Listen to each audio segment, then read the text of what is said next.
And we are live under the Thirsty Thursday intro into the Friday night, Saturday, Sunday, Valentine's type fucking healing energy. Really? Oh, yeah, it hit me. Let me roll up my sleeves. I'm busy. No, I'm busy. I am the hostess with the mostest, the High Priestess Phoenix. I am your spiritual healer, teacher, shaman, seer, oracle, lightworker. Christian, I said I was going to do a reading and I would take care of you after the reading. No, after the reading. We'll talk about anything you want to talk about, but it's after the reading. Really? I don't want to negotiate during the reading. I am your spiritual healer, teacher, shaman, seer, oracle, lightworker, starseed, earth angel, mystic, medium, psychic, witch, yogi, guru, evangelist, North American civil. I am your messenger of God, the first child of God, the Lilith reincarnated. In order to keep up with me and know what that card is, you had to catch my last live video. Actually, I don't think I labeled it. Label whore. That's what I heard. Um, I'll go label that. What are we gonna call it? I don't know. Just follow my lives. Life is living. Prior to that, I probably should have brought out this book. This book had nothing to do with all the mysticism that I taught you guys last night in the Tree of Life. It talks about the prayers and the devotions that they had an understanding. They speak of it in this, but this is more of,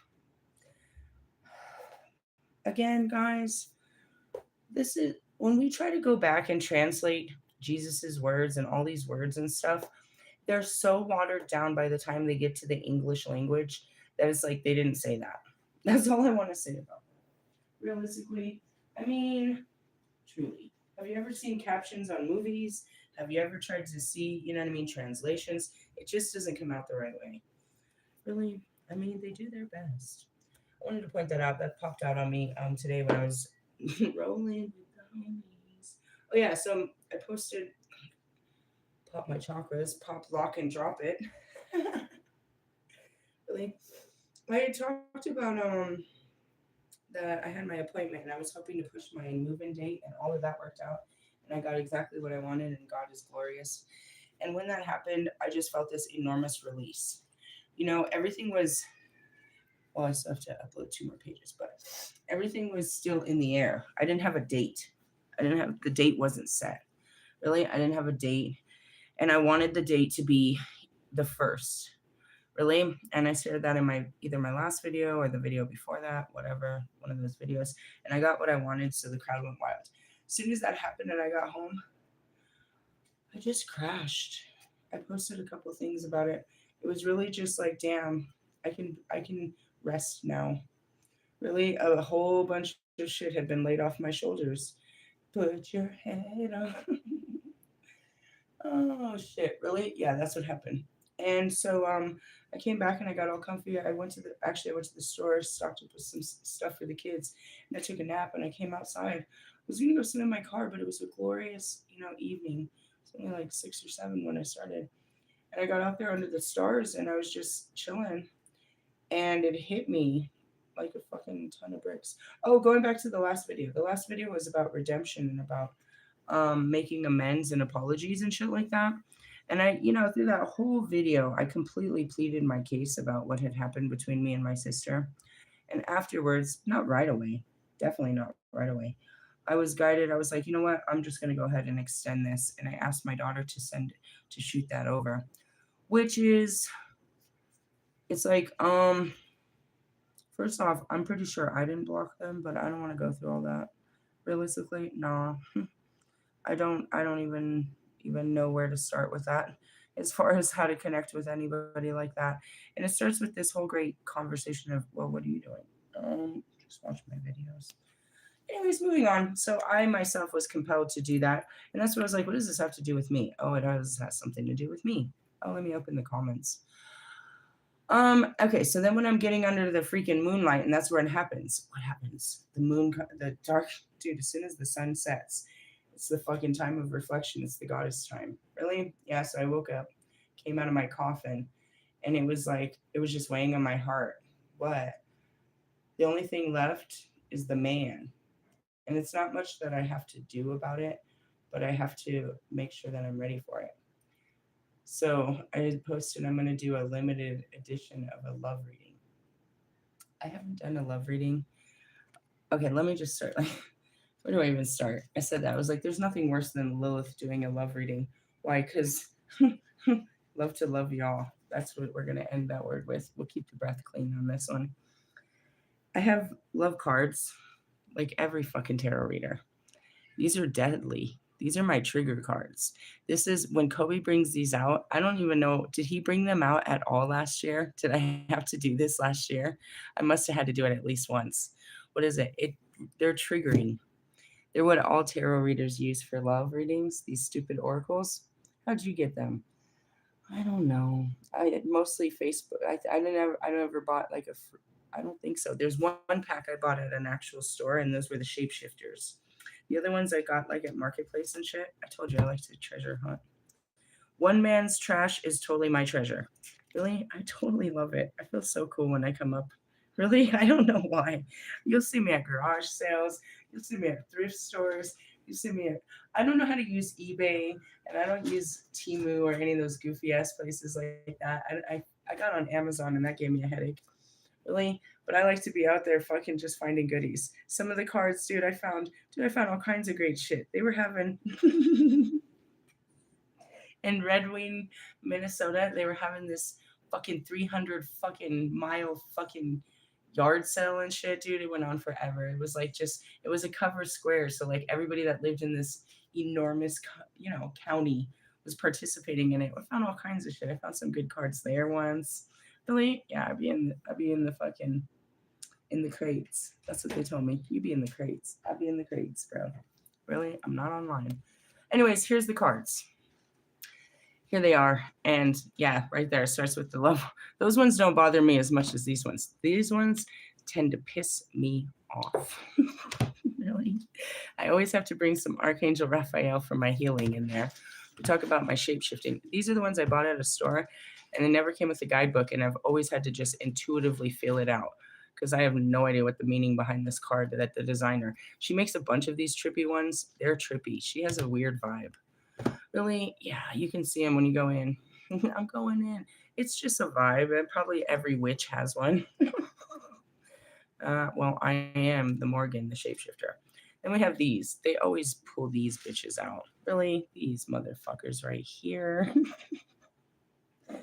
They're so generic, but these fucking tarot readers, bro, they have like fucking 275 fucking thousand people watching them pull that stupid card. Really, I'm gonna pull them too. Maybe my views will go up. We're being ghetto as fuck. I made fun of fucking Wolfman for last night for doing a collective love reading, and here I am. I'm not doing this on you. I don't fucking give a shit about your shit, but love life. Mine be sucking ass. I didn't think I was gonna have to actually apply myself, and I really don't usually. Really, I say I don't, but I work really hard at it. I'm like, fuck a Valentine's Day. Well, here comes Friday. Friday the 13th, all the scary things of my heart are trying to break free and love somebody the very next day. This is like trying to find someone to kiss on fucking. I said, I don't like this. This feels desperate. Really, I said it in my earlier video. I was like, I don't know. I feel like there's a lot of desperation coming off this card. Could be you. Don't put that on me. No, I'm not desperate, but I can feel the need to face this, it's Friday, face this tower, which is what? I'm a little scared. I'm a little nervous. Why? Because this is just a test. Based on. This is scary, bro. It's a pop quiz. He always does this to me. Kobe gets me. Want to talk about your love life? No, I don't want to talk about my love life. Friday the 13th. Yes, this is scary. Really? No, bro, I gotta show that I'm healed. Any one of these cards can trigger me, and I can go into a fucking Lilith. And I'm supposed to be Shekinah the shit out of this. That's what happened to me earlier. I told you guys. I was like, something's going on with my chakras this morning. Then when I woke up from my nap, the first thing I told my kids, my chest hurts. My chest hurts so bad. So I ran a bath. And I just want to point out, don't ever come in on me while I'm in the bath, because I'd be doing the weirdest things in there. At this particular moment, I needed to lay my chest in the water. That's how I almost drowned it in my awakening. Well, I was in a fetal position in that particular time. Really, I look like a crime scene in there. It's like yoga in water, and I don't have enough water. It's like trying to put a whale, a mermaid, in the bathtub. Really, just don't come in there. Why? I look back at the position I was in. I'm just laid out on my stomach with my hands on on my chest, and my knees are bent, and my legs are in the air. Like, what are you doing? I'm trying to clear my chakras, please. I'm meditating. Just leave me alone. I mean, it could look sexy, but I don't think it really probably. I don't know. Have you ever seen a woman in that position in the bathtub?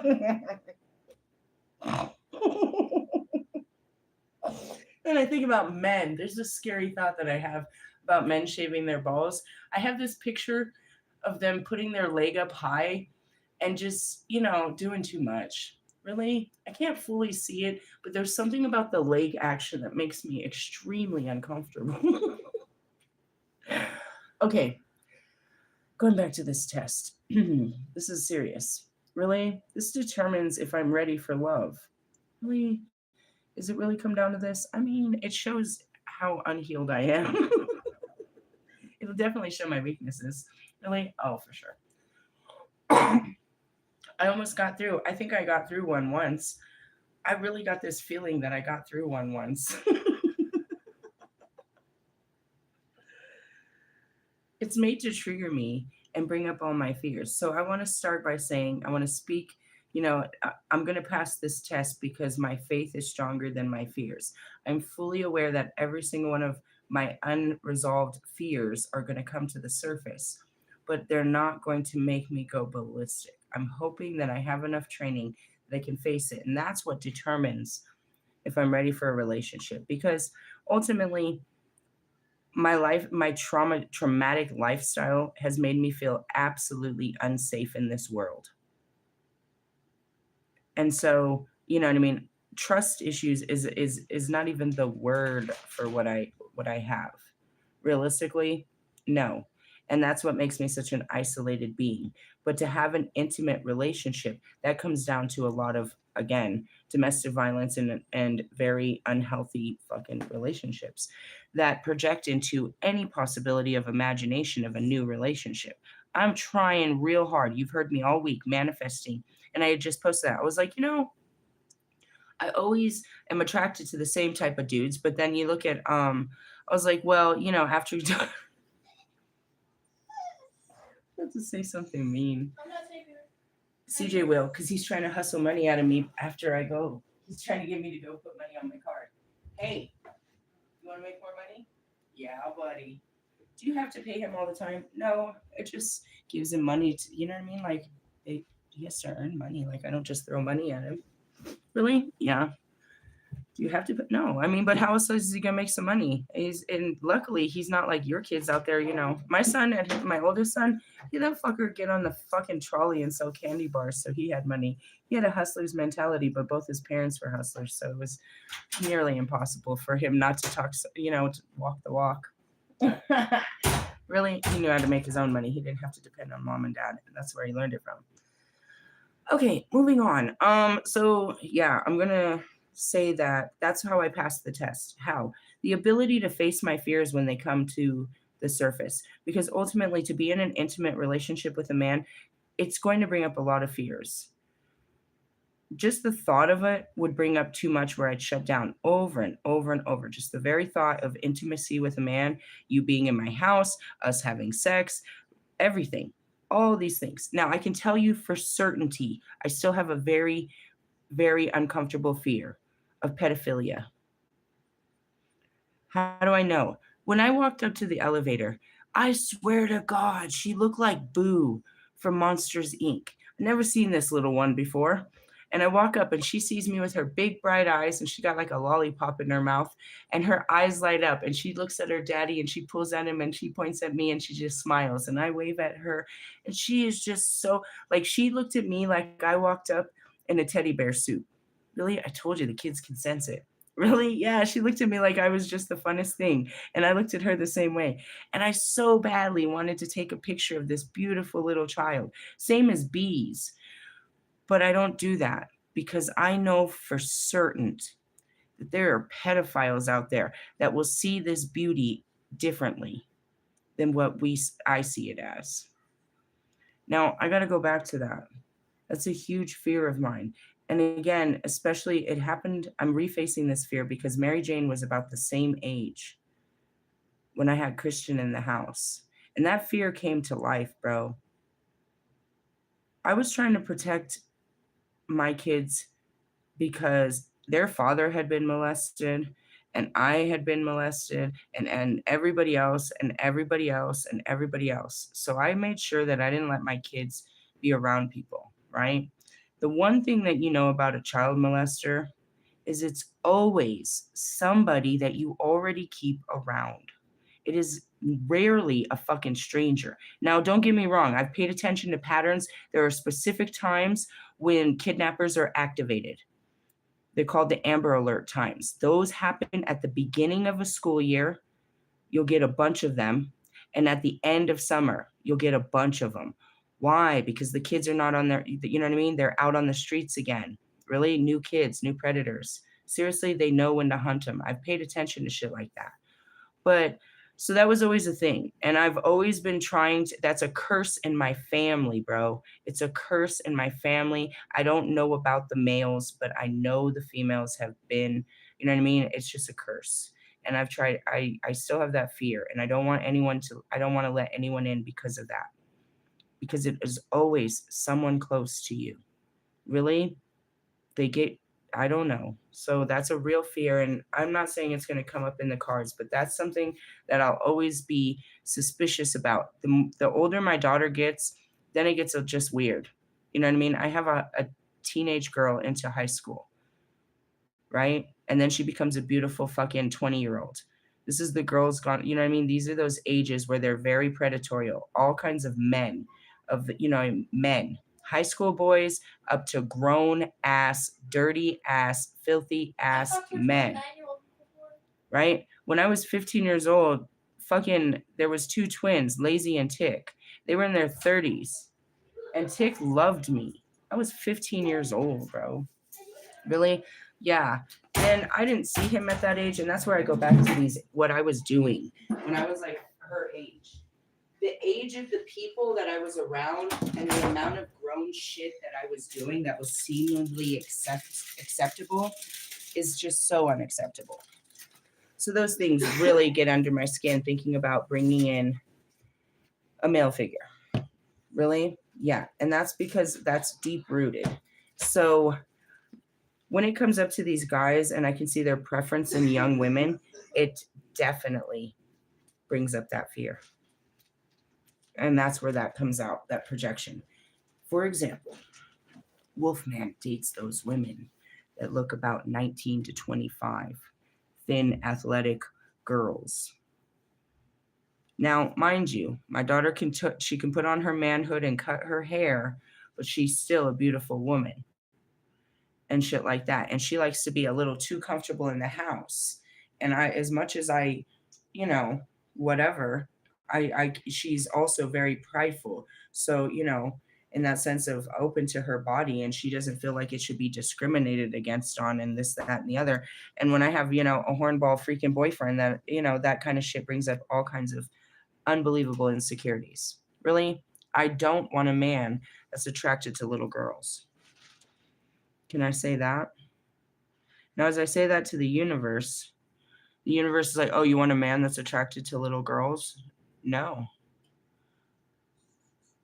I want a man that's attracted to grown women. Now that's where it's funny too. It's like, oh, you want another young man? No. And that's where you keep developing it. You have to keep manifesting this into what it is and what it isn't, because that's what it is. It's like, oh, you want this? And that's where it's like, no, let me explain. And that's where you put it in the fine detail. Let me tell you, the universe will fine detail you. They'll put it in small writing and you've got to freaking rewrite the code. It's called the G code. Yeah, something like that. So all week I've been manifesting. I had said some crazy shit right before that. It's like, I've never been in a relationship with a black man. I'm not talking about in bed with a black man because we're going back to my fears of intimacy. That's a whole nother department. physicality and intimacy, really.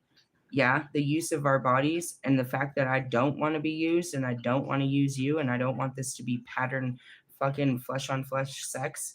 That doesn't have anything to do with the color of the bodies. What I'm saying is, black men are raised differently, just as well as black women are raised differently. They have different codes and ethics. They've been known to be different types of lovers. Really? Yeah. Now there's this goofy saying, once you go black, you never go back. It could in reference be to, you know what I mean, the sexual department, but I don't believe so. When you go back to the heart of soul music, which is love. They have always been a loving community. The black women are so loving. The black men are brothers of love. They've been lovers. They're not, I don't believe them to be, you know what I mean? Like, I'm thinking back in all of my life. I'm like, have I ever had, and it's not to say that, you know what I mean? But it's like, have I ever had a situation where it was really like that? No. I was thinking about Black History Month. It's like this is the time when you should be sharing your pictures of getting your hair done and the cookouts and sharing stories, real traditional stories of what it meant in your homes when you were kids as black families. That's what you really idolize is because of your culture. You think it's just because of the few members, but it's because of a vast culture of diversity. You know what I mean? Like, I told you that. It's like you'll never understand it. Like, you need to go to a black cookout. The love. And that's where I was sharing R. Kelly. It's like the love, the amount of love. It's not pride. It's more like integrity that a lot of that. I can't say all because to say all, that would say that they're a superior race because there's always, you know what I mean? That's just not true. We know that's just not true. But, black men are raised by black women in most cases that teach them to have a certain type of authority and respect and honor about their movements and especially about how they treat women. Black women teach their boys not to disrespect their women. Really? Now you go back to the Latinos, it's a different culture. That's still the old culture. What happens in that house stays in that house, and nobody talks about that business because that's his wife. Really? Oh, they're very traditional. Nobody, please don't come. They don't, none of that. No, he could kill his wife. Really? And he could be out sleeping. He could do whatever, whatever. I don't think they have any jurisdiction over what they consider a marriage in, Mexico. And I don't know how farther that goes in all of, whatever, whatever. But seriously, no. And it's just that. It's like, these men, and that's where it says it doesn't have to do with race. But if you did have a father in your house, did that father teach you how to treat a woman? Quiet. Quiet. Okay. Now, let's go back to my house. Welcome to my Did my mom teach me how to treat a man? Did I ever see what a man was in a woman's life? No. She didn't teach me shit. She talks shit about men a lot. Go figure. She's a man eater. Realistically, dude, I would say the same thing. Fucking Knight of Wands energy for sure. She had too much going on for a man. Realistically, that's where it is. You have to play man. You couldn't be out there getting one. You should be getting it. Yeah, why the getting is good. Sounds desperate. Are we ever going to pull a card? Realistically, I just want to talk about all this. Why? Because I have fears and insecurities and pains and unresolved issues. And as much as I wish I could just wave a wand and they would all go away, and then one day I could be, healed of the madness of my mind. That's not true. It comes and goes, and especially on a Friday then.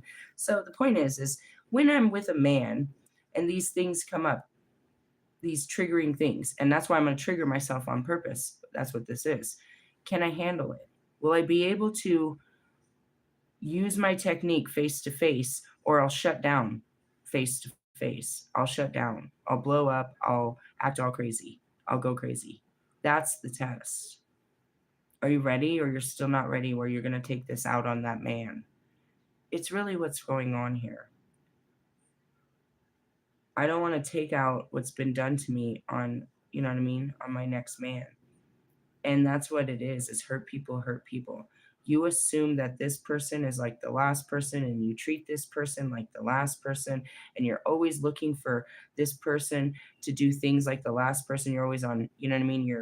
You're paranoid, you're insecure, you're worried, you're anxious. All of this has nothing to do with the person in front of you. This is unhealed, resolved issues of what the last person did. It doesn't, it's my, and I'm not blaming it on one person. It wasn't one person in my life as I started this. Really? No. So I'm just spending the rest of my life trying to feel safe again. Really? That's all. Peace, comfort, safety, you know, the good things that I never felt before. Really? Yeah, so that's what we're working on. These fucking cards, dude, it's just meant to see that. And that's some scary shit on a Friday the 13th, right before Valentine's Day. They want to test me in the love department. I think it's very desperate measures. But the Holy Spirit, and this is where I used to sit here and laugh at them and think it was a joke until I blow up and not see how unhealed I was in that department. Like, moving on. Let's work on different parts of my personality, shall we? Hey, I see the comments. What is it now that? Do you want to feel what?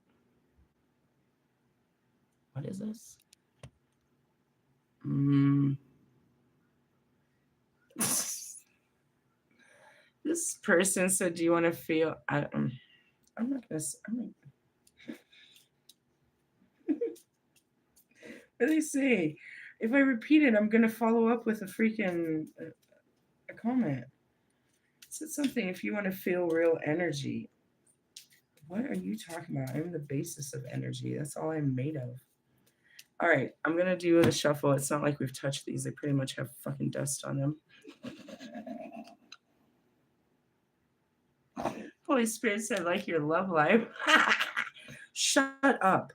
I've been loving life and I had a couple of great loving experiences, don't you think? I was like kissing and holding someone last week. What are you talking about? Yeah, we made you. And you were crying the whole time. Fucking shit. See what I mean? I might not be ready for love. That's okay. I wasn't trying to be loving on Valentine's Day, but they're trying to get me ready for by the first of the month. Really? I'm supposed to be in some kind of relationship or situationship by then. Really? I'm supposed to be starting it because it starts with my new life. Really? I mean, so I got to see what's holding me back. Oh, a card fell out. I don't want to know. Why? Because it's one of those. Somebody remind me at the end. We don't start with them. No, we need the power of Archangel Raphael to wrap us up in his his healing light. Really, that's why I saw that green. Yeah. I'm serious. The heart chakra and everything. Come on. It's not that I don't care because I've worked hard and I don't want to fuck this up. But at the same time, I'm like, I have to be indifferent to it because if I'm just not ready, I'm just not ready. I didn't know I was supposed to be ready today, anyways. It's just a test. Like, what the fuck is this? It's like they came in to give you a UA and see what's in there. Hey, I've been smoking like all week. I've been, I still hate men a lot. Like, man, I don't want to do this. These are funny.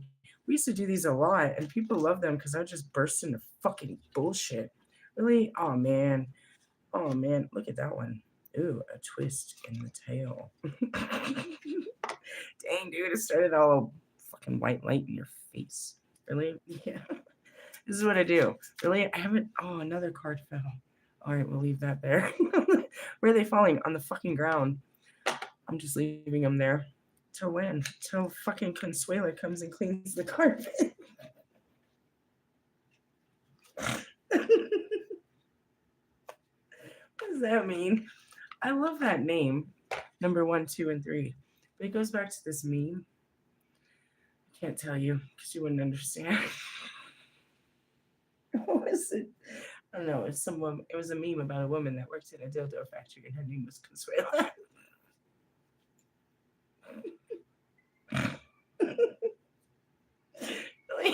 As you can see, I'm still in my Jupiter energy until my heart turns on, and this doesn't look so well. Why did they make these heart-shaped? They don't shuffle. I'm just going to keep doing this in hopes that one will fall out on the floor like the last. let the cards fall as they may. Really? I mean, seriously though. This person, who the fuck was in my comments with that shit? What is that name? Spiritual Journey number 8. I am number 1. No matter if you sorry. All right, I don't know what to do with about the hearts. Nothing fell out of my heart. We're gonna just do one more deck of shuffling, and then I'm just gonna pull from the top of them real fast. Bow, bow, bow. And then we'll eat up whatever we got. Really, these are the dumbest ones too. What are they? Angel answers. You're supposed to ask a single question, and it's like usually a yes or no. It's like the lucky number 8 ball. You know that 8 ball? No, not that one.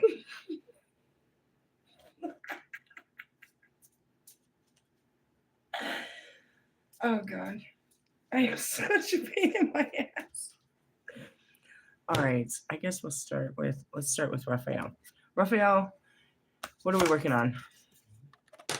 Oh, we're working on alternative medicine. Well, obviously. Dear Archangel Raphael, thank you for guiding me to the ideal treatment modality, for giving me clear signs and messages to validate the best path for my well-being. I just want to point out he's just shoving your head with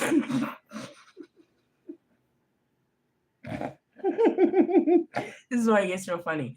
Why? Because I don't take these cards serious until they seriously piss me off. It's always funny when I do this. Really, do you see him blasting the light into this guy's third eye? I'm going to heal you now. I didn't ask for that. That's exactly what happened with Metatron. I swear to God, I had a vision of him reaching out and touching me. I should have fucking dodged. I should have dodged. No, I just felt it and I could see what was happening. I felt this pressure on the side of my feet, of my temple. Fucking Templeton. Really? You're fucking invading my temple? My holy temple. Really? On my left side, I saw him put his fingers upon my, and then all of a sudden, it was like this huge headache, and it fucking literally infected my whole fucking cheek. Seriously, I had snot face, and then I had problems with my gums and my teeth. It took forever to work down. I was like, stop doing that. Don't touch me. Really? That's why I was laughing. He was like, notice how he's shoving the rainbow light straight into your fucking crown chakra. Really? Another card fell out on the bottom. Avoid allergens. That's funny. I've been coughing all this shit up. And they said there's a fucking deadly virus. Really? I'm not really sure. I should have shared it. This is on the news report. It said that they're not allowing flights to somewhere because of an outbreak. Really? Well, it's too late. By the time you realize it, it's already broken out of there.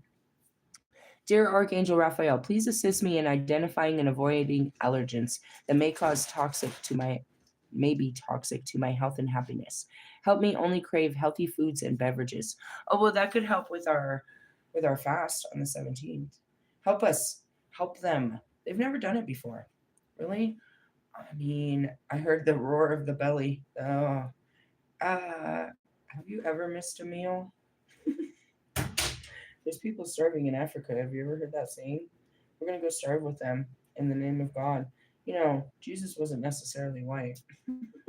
As we're talking about my African Americans, I'm African American.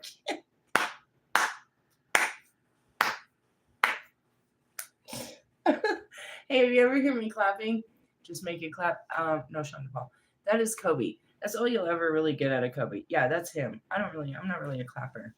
He does that. Really, it's worse. It's not as bad as DMX's bark. He said my bark ain't worse than my bite. I can't ever be serious around you guys. Seriously. All right, let's move on. I'm gonna pass this test. My chest is hurting. Oh God. Really? Maybe I'm allergic to the bullshit.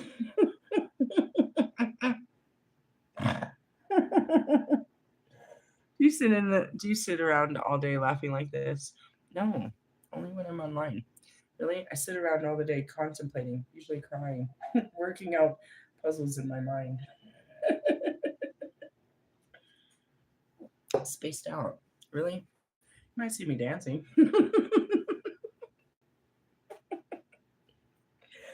All right. Let's see what this card says. Really? Yeah, let's go into annoying ones. Acceptance is the key to inner peace. At times, we must accept things as they are. There's no point trying to change that which is beyond our control. We talked about this in Fate. Really? This is out of my control. They're pushing me into this. Really? God wants a happy you. Oh, God, my chakras are breaking hard. Hold on. It went from the front of my chest all the way to the back, and I feel like I'm going to die. Really? Oh, it hurts. I could show you. Oh, it's like a chest plate. Like, oh, it's like it just got real tight in here. What is it? Light. God wants happiness for all. He's been working really hard. My angels, everybody's been working really hard to get me in the arms of happiness. In the arms of an angel. Why would you sing that song? No, I don't like it. You're doing everything I don't like. I don't like that song. Just want to let you know. Don't play that song. I'm not going to like that. Really? It's torturous. I got in your car and you started playing that. I know that we're fighting. Let me out of the car. Right here. I'm done. These are fight words. Really, I don't like that song. And anything, if you try to play any Beyonce or any what is her stupid name? Adriana Grande, I'm getting out of your car too. Really? And we don't listen to Pac, and we don't listen to Snoop, and we don't listen to Dre, and we don't listen to Nicki Minaj, and I don't like really. No, Holy Spirits. These are all the rules, regulations. Why? I don't know. They're cut off. We're not supposed to put our ears on such things. Really, I used to listen to it too. I knew every word to their songs, but we're not allowed to do that no more. Why? I don't know. God says. Trust me, it's worth the sacrifice. They're not really doing anything. They're not doing anything for your vibe. It's a bad vibe. Really? Mm. Hey, did you see how God got back Will Smith? Got him with sexual lawsuits and shit. He's taking him for a ride. You want to go on a dark night of the soul? Welcome. I don't see nothing wrong. Welcome to Hell on Earth, the journey into the darkness. I will be your guide. Hopefully, you have. Yeah, I'm sure someone like you will have fucking. Never mind. Don't say that out loud. All right, moving on. Acceptance is key. Really? What? Oh, I told you that. That's what I posted. What happened to me? Cupid's arrow. It hit me. Why? I don't know. What is this? Only time will tell. See what I mean? You're not giving me any real answers here. That's why I didn't even deal with these. Really? Nah, it's not just that love is in the air, but it really is. I've been I don't know training for this. I don't know. At least I'm not putting it off. I'm like, well, okay, whatever. I didn't expect it for Valentine's Day, and I don't expect it for Valentine's Day, but that's expect the unexpected bullshit. Okay, well, come on. And that's where I'm not supposed to be pessimistic because why? Because this one's going to work. And then I go back to they say, after you go black, you never go back. Why? Because there's nothing better. Nobody. I sit around in black excellence all day. Really? I mean, excellent. Have respect for your black peoples. Their lives really matter in my life. Really? I mean, more than yours. I don't have a white person on my crew. Abraham Lincoln comes in. I mean, okay, that's not true. Mac and I'm seeing come on, Robin Williams, uh, all of them. Yeah, but it's not about color. It's about energy. Realistically, as we say their names, were they white?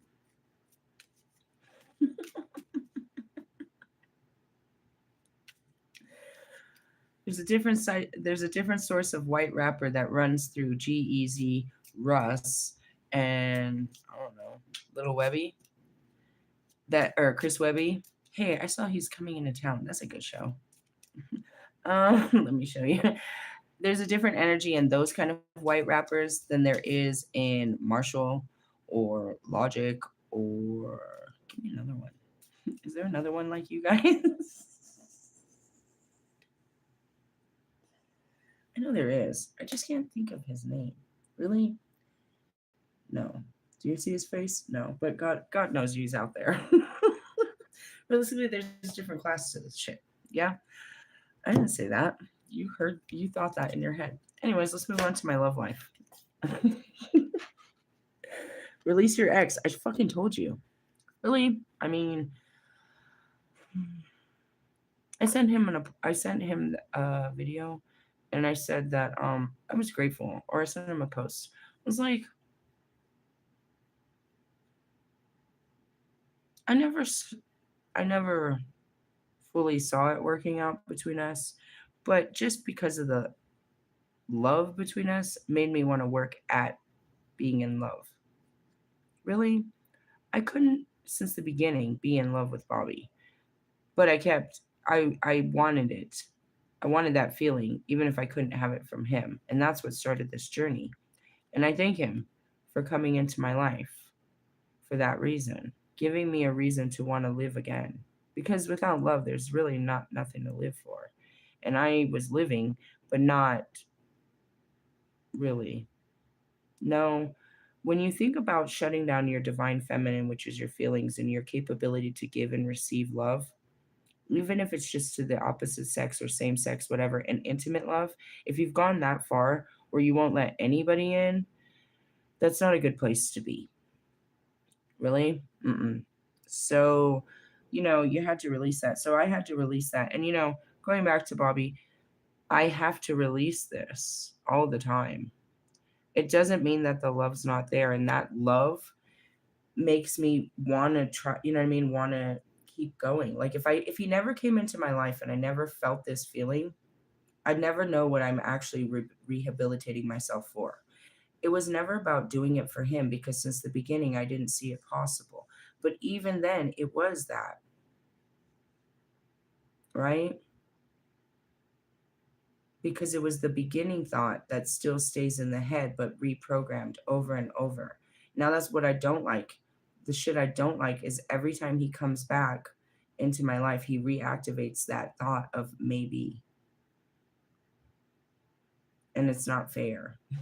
That's not fair. You're taking advantage of my innocent love that I want to fully give to you with your no ability to receive it or return it. And yet you keep returning. No, I just want the bedroom type. You know what? Quit playing around with me. Realistically, that's where it is. And I'm not hateful, but grateful. It sucks. It's a tragic, unbelievable love story. But without him bringing that love, you know what I mean, bringing himself into my life and making me fall in love or whatever, activating this love I had for him, I wouldn't have known what love felt like. Really? Mm-hmm. And every time I'm around him, I get to feel something I've never felt before. And that's exciting.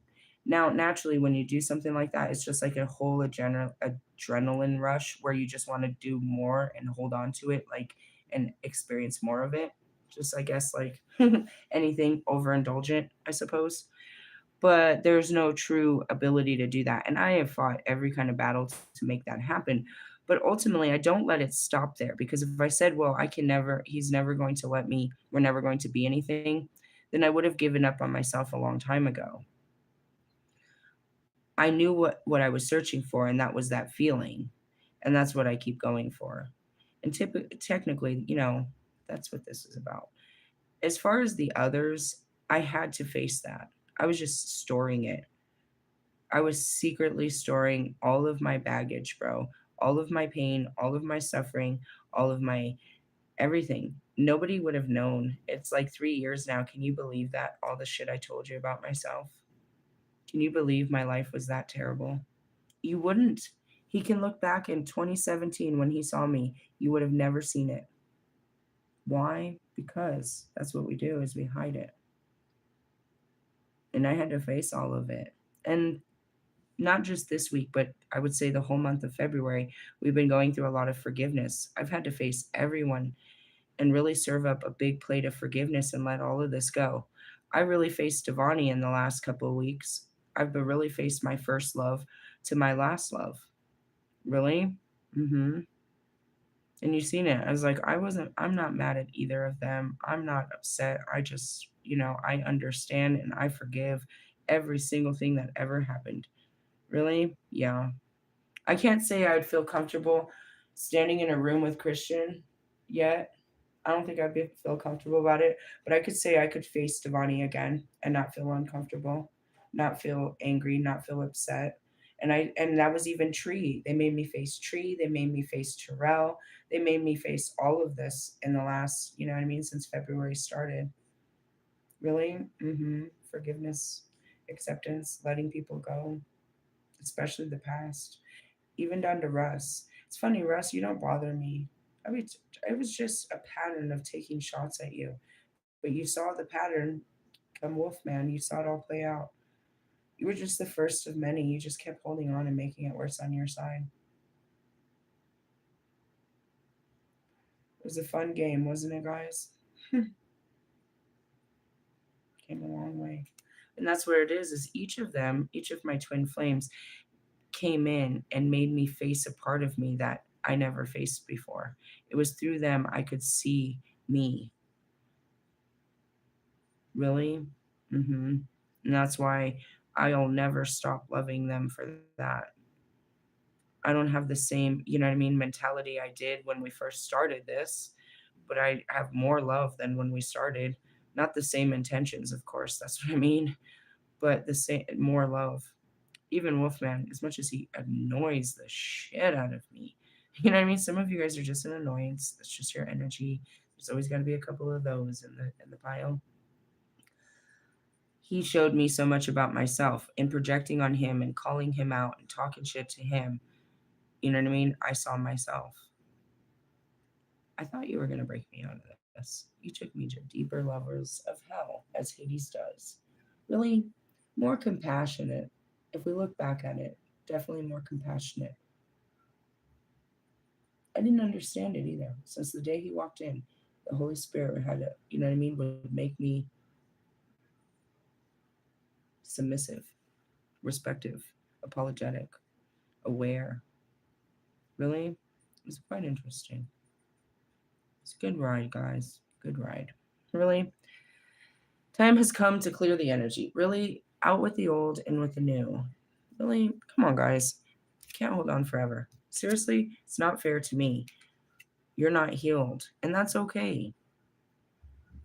And you know what I mean? And that's where I had to be all the way through this. It's like, God, I wish I could just be better. I wish I wasn't so fucked up. I wish I wasn't so triggered. I wish I could just be better.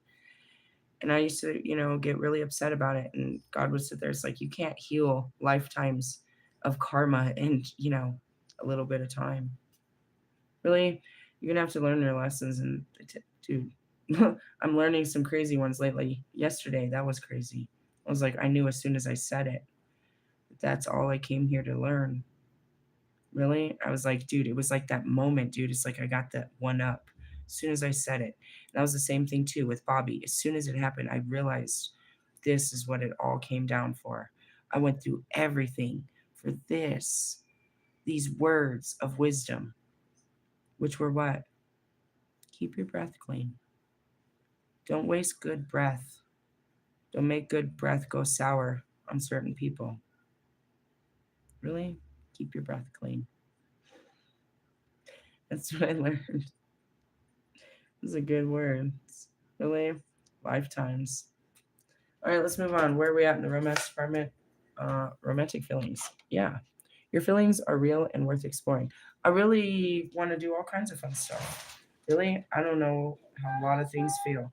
I've had all those experiences, but because they were negative or whatever reason, I don't know what it feels like. None of it. Really? No. None of it? No. So you can imagine the fear levels. Really? Absolute fear levels. I am like 43 years old.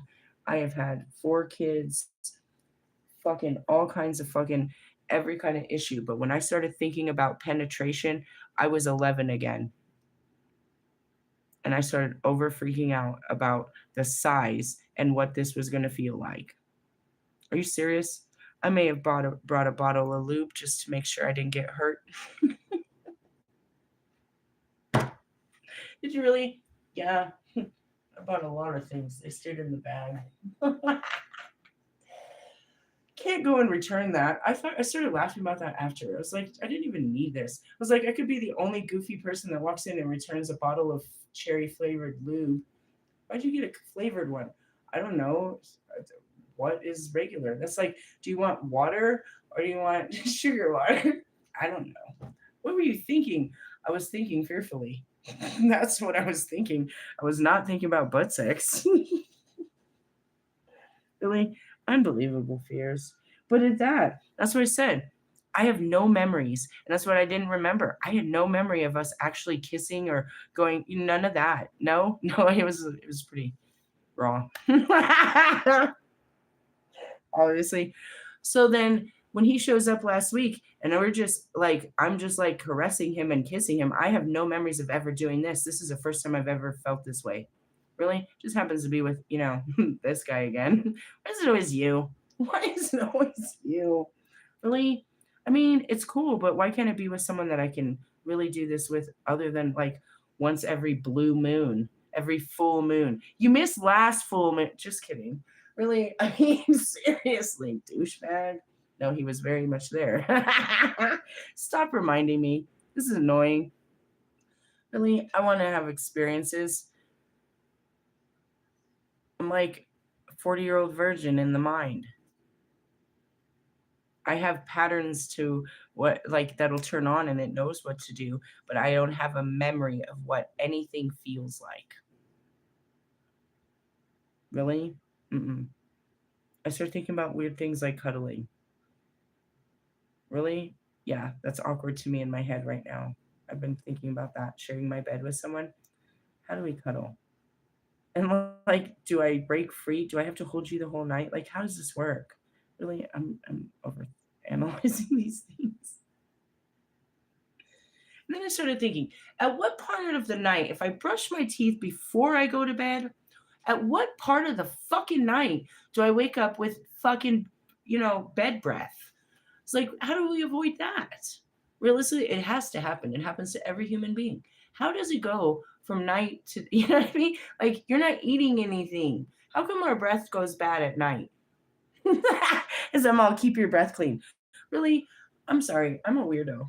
I think a lot when I do think. And that's why I try not to think about anything because it gets too intricate. And you're thinking too hard. I know it's hurting my head. I don't know. I just break things down so little. Really?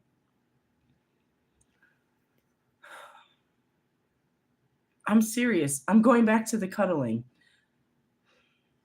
I'm confused. What about my weird sleeping patterns? Am I supposed to just stay there awake? Like just pretend don't move. Just stay here. If you move, he's gonna wake up and he's gonna know you're awake. What am I supposed to do about that? Really? I wake up all the time and do weird shits. What if he catches me eating Oreos in the middle of the night? Really? What if I wake up like I always do and I take a bath and I go outside and I just start smoking and I'm just under the stars for the rest of the night? You came over to sleep over and you just slept in my bed and I was outside all night.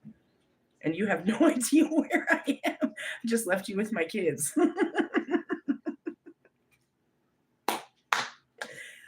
Are you a pedophile? Can I trust you with my kids? We go back to my first fear. Oh man. Really? I don't know. I start thinking about these things. Really? And then there's like the breakfast thing. I don't eat breakfast. What do you eat for breakfast? Everybody in there. Like I feel like, I have to cater to you and I don't know what, I don't know what to put on the platter. The poo poo platters.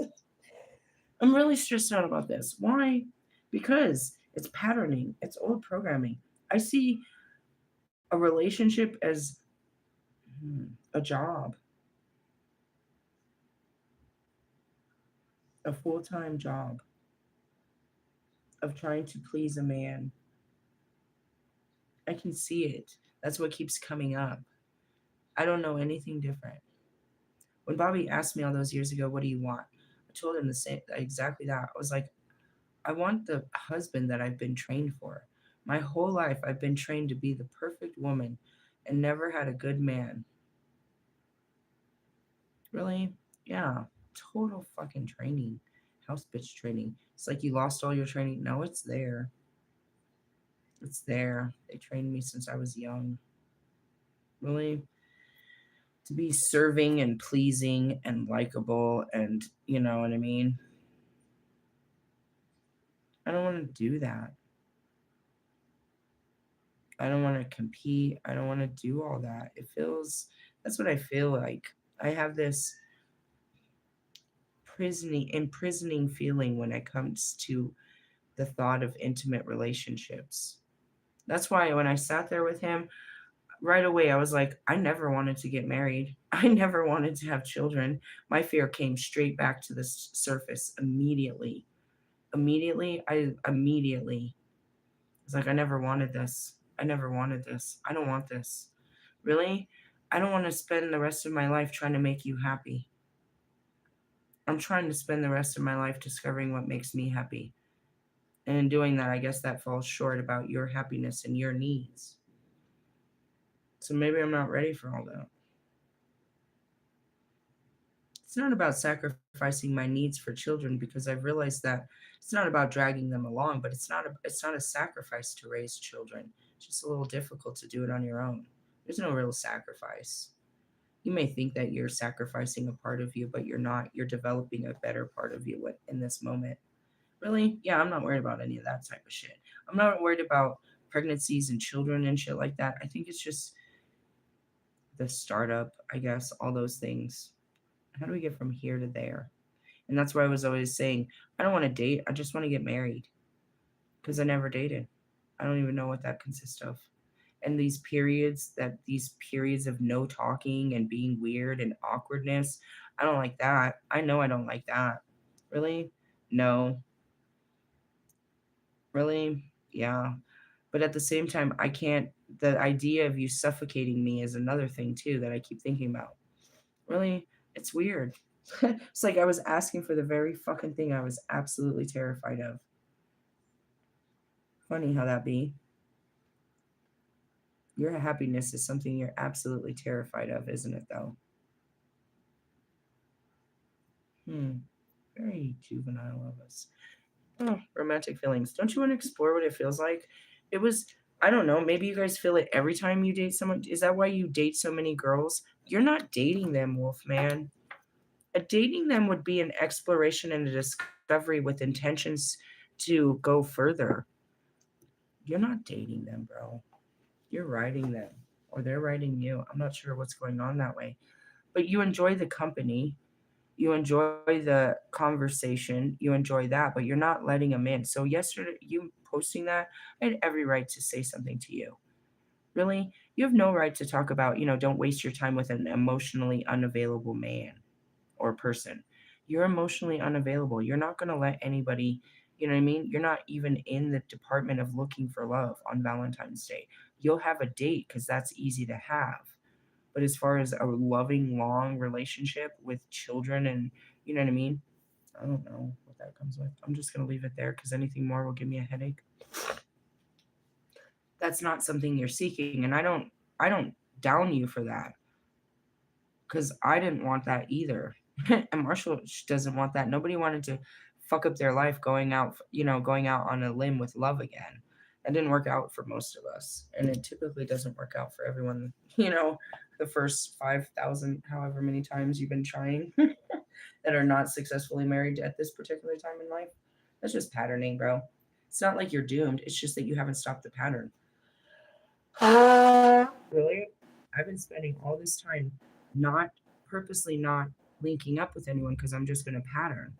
I wanted to make sure I broke all my patterns before I got to that moment. Now, some of them are great. You know what I mean? Whatever happens when I go in the bedroom is a great pattern. Whatever turns on in there, we'll go ahead and keep that part of me. That seems to be useful. The kitchen patterning is good. Certain things are good. You know what I mean? Certain things not so well. Really? Mm-hmm. If I could tell you what my weakness is that I'm always strong, but when I do get weak and I need someone to turn on and you're not that, then I turn on you. I can look at that at my past relationships and say that's where it all goes sour. I can hold this for so long, and I always do. I can hold myself together, the bills, the house, the kids, the everything. But I'm human. and I'll get to a weak place and I'll need someone to lean on. And when I finally get to that weak place and I go to lean on that person that's supposed to be in my life and I can't, then I turn on them. That's what happened with Christian. I could hold this together. I could deal with his mental illness. I could pay the bills. I could handle all this. But when I couldn't handle it and I needed him just to man up, he couldn't be a man. And I would destroy him. It's like, I don't need shit from you. But when I really need you, you can't even fucking be there for me. And that's where it really matters to me. Those are there are moments in a relationship that, you know, I don't need, I'm not very needy, but I do have weaknesses. And when I need someone and they're not there for me, I turn on them for that. Why? Because I'm always there for everybody. If I've extended myself, and that's where I stopped extending myself. If I've offered myself to you in a form that I say I'm your friend or I'm something to you, I've given you my number or something, you can always rely on me until something goes sour and then you can't. And that's where people have taken full advantage of me. You know what I mean? You could call me, I'm that bitch. You could call me in the middle of the night and I'm gonna help you figure that shit out. Really? I'm really loyal, dude. I'll figure something out for your problems. Why? Because as I said earlier, you can't. Really? Yeah. So that's where it went sour. And I said it both of the times. When I hold up, and that's why I don't want to be the man. I don't want to do that because I know that's where it ends. Me trying to run life, and then when I can't anymore is when I ruin life.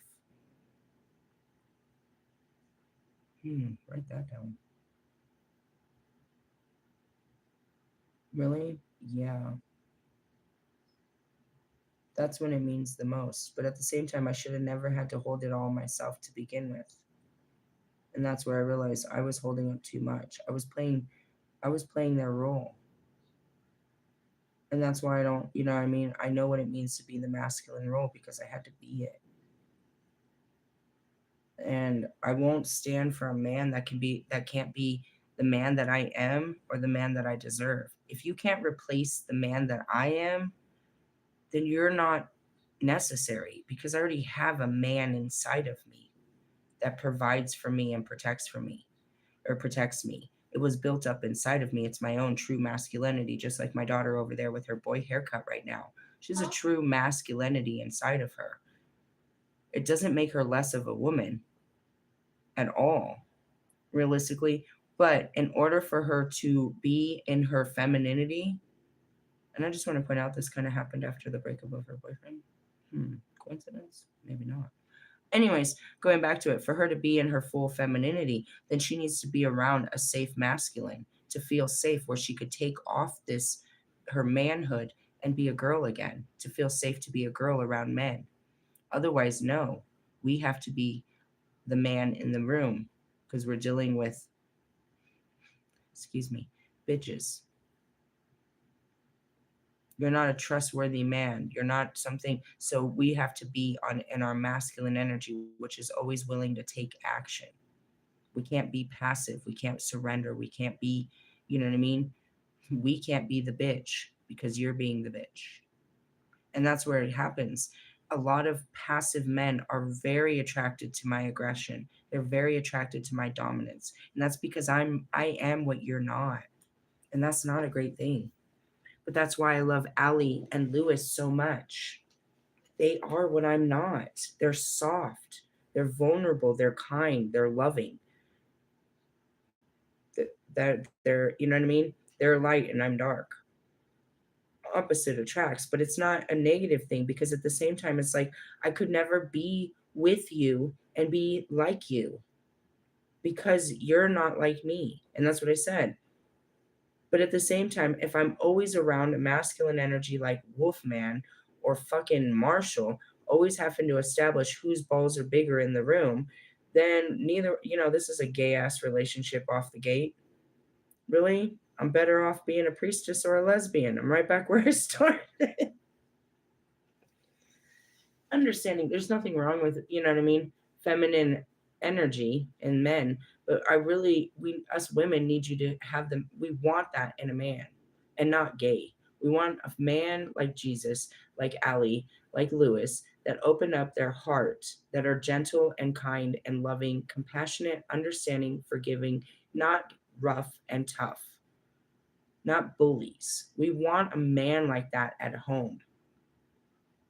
But we also want a man that is strong and aggressive and dominant, and you know what I mean? So that goes back to you, is you want a fucking priest in the streets but a freak in the sheets.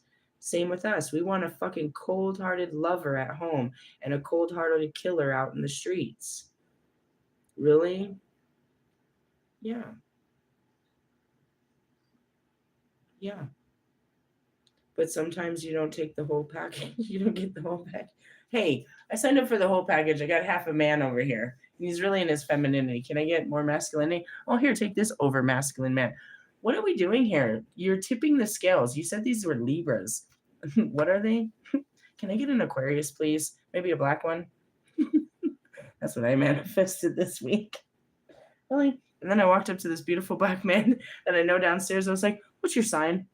He said, Cancer on on the cusp of Gemini. I was like, oh, he's very touchy and feely. Okay, I'm looking for an Aquarius. That's all I said to him. He had no idea what I was talking about. He does now. Or his friends might tell him. She considered you. I did. Until I considered that your feelings will get hurt messing with me. Really? Oh yeah. I'm not I'm Cancer? Christian, do I hurt your feelings? Too rough for him. Really? He doesn't need a pushy person like me. Really? Cancers are just soft and squishy. You don't want to set fire to them all the time, just always poking them with fire. Really? I don't think so. Really? I'm not too worried about a water sign. I think some of these earth signs, they're just too down to earth to me. I don't even know. Which one can you deal with? Probably a Capricorn more than anything. Really? I was kind of sorting through the zodiac signs. Again, I'm supposed to be manifesting a Capricorn because of their structure. I can't say a Taurus because they're a little luxurious. They're a little too. They're a little too prissy. Sorry, you are, and you know it. You would never shop at Walmart unless you had to. You're a little prissy. You know you are. And then going back to a Virgo, you guys are fucking too analytical. You're trying too hard. Really? They try to make everything too structured, like too perfect. They're like, no, it's off by 2 degrees. They're like anal retardant. I didn't call you a retard. I said you're retardant. They are. Virgos are anal. Really? I don't know if they like anal, but they're like their lifestyle is they're like I wouldn't say perfectionist. They say that that's a sign of Virgo, but they don't do shit perfect. No, they're too busy trying to get it right. Oh God, can you imagine a Virgo who was a music mixer? You'll never get your music back. Really? They're like, no, give it back. Let me. Or like a Virgo editor. Oh God. Virgos should have been in quality control. Really? They're like, they should work in the health department and shit like that. They're all about that. I probably have some Virgo book placement now that I'm saying this. You're a little anal. I mean, yeah. I don't think that you're too structured. I'm too free flowing for a structured person like that. Really? I mean, yeah. So earth signs, maybe too much. Really? The water signs, you're a little messy in your feelings, The fire signs, not too much. I'm not very compatible with this universe. God made it so. All right, let's see where we at. Let's go to the cards that fell on the ground. Let the bodies hit the. What is that one? I'm not available. Obviously you're not. Why do you keep going after unavailable men? God told me. Why? I don't know. It's practice, I suppose. Because what if I went after an available man and I just got all fucked off? Really, probably better not to mess with men that you can't have. I was just practicing. I didn't actually expect this to work out. Really? They're unavailable. That's Bobby all the time. That's what I said. What is he doing? I don't know. He's working. Trying to be a good father. The same things I wanted from him. I don't know. Leave the boy alone. Really? I try all the time. Again, I go back to this. They tried to make me talk to him last week, and you can watch the video. I was fucking crying. I was like, please don't make me do this again. Please don't make me do this again. Why? Because I don't ever want to love him. Why? Because all I do is just it doesn't grow into anything. It's like throwing your love in the wind. I mean, all right, that's very wrong to say. I get a great experience out of it, but it's like I'm pissing in the wind. I'm not watering anything. I'm just serious. I feel like it's not that he's not worth the investment. I just feel like there's nothing. I'm just scratching out. It's like lotto scratchers. Really? Yeah. It's like that. It's like you might win, but probably not. When you buy lotto scratchers, do you guys do that? How often do you win? That's what it's like with dealing with Bobby. Really? He's unavailable. And that goes back to emotionally. Yeah, he told me straight to his face he shuts down. I've seen it for myself. So, I mean, as a person that emotionally shut down for their entire life, do I really judge you? No, I just don't want to deal with you, which is kind of mean because that's like dealing with myself. And that's what I'm forced to do. Can you see how hard you are to deal with? Yeah, I can see it in another person. Really? Yeah. But, you know, I'm not trying to deal with him. He's got to deal with his own life. I've dealt with it as long as I can, which is what the feelings.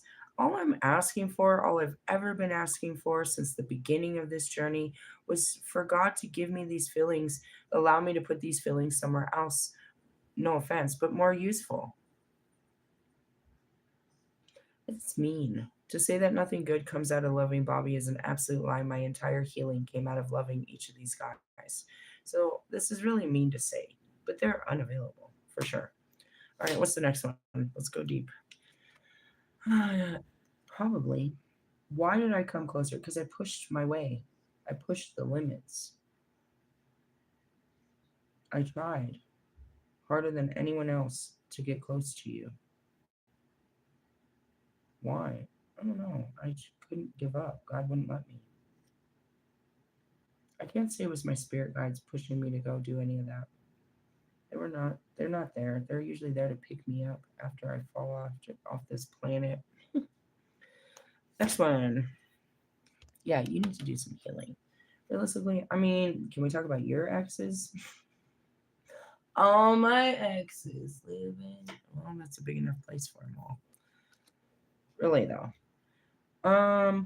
It's kind of funny because I don't share my image. B asked me that. Why don't you put your face on the camera? Well, because last time I checked, and I just checked it again the other day, 81 point something percent of my 3,000 followers are men. And I talk extremely dirty, and I don't need them to put a face to the fucking words and then have my picture, you know what I mean, on their phone in the bathroom with them. I told her straight to her face that. Really? Yeah. I'm attractive, but I'm not like, no. I don't really go, I don't know. I don't want to downplay what I am. I don't try to overdo it. No. I mean, just like today, I had to go out, so I put on my makeup and my outfit, but just that was enough. That was enough to turn all this attraction levels up on me. Really? But it's not to say that as I walked out tonight in my pajamas, really, I put on my pajamas, but then I put on hoodies over them, that I wasn't equally as attractive sitting out there, you know what I mean, smoking weed and dancing. It doesn't really matter. Being attracted to me, I don't think is actually physical, perhaps, but how many of you have actually physically seen me? B said, she's like, it's probably your voice. She's like, I fall asleep listening to your voice. So I told that to my daughter the other night. I was like, people supposedly fall asleep to my voice. Maybe you should listen to it. It's better than me ranting and raving, but I do that too. What is this? Well, isn't that obvious though? None of us are. We just wanted to look like it. I did that since I was 16. I tried to put a whole life together. Did it pretty fast. I'm trying to make it look like we got our shit together. On the outside, it does. All it takes to look like you got your shit together is to pay your bills and have a job.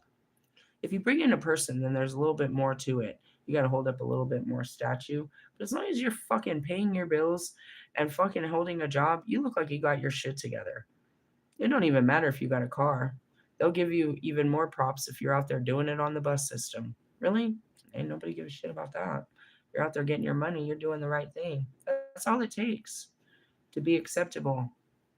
Pay your fucking taxes. You know what I mean? Put in your work. That was me. I looked like my life was fully together.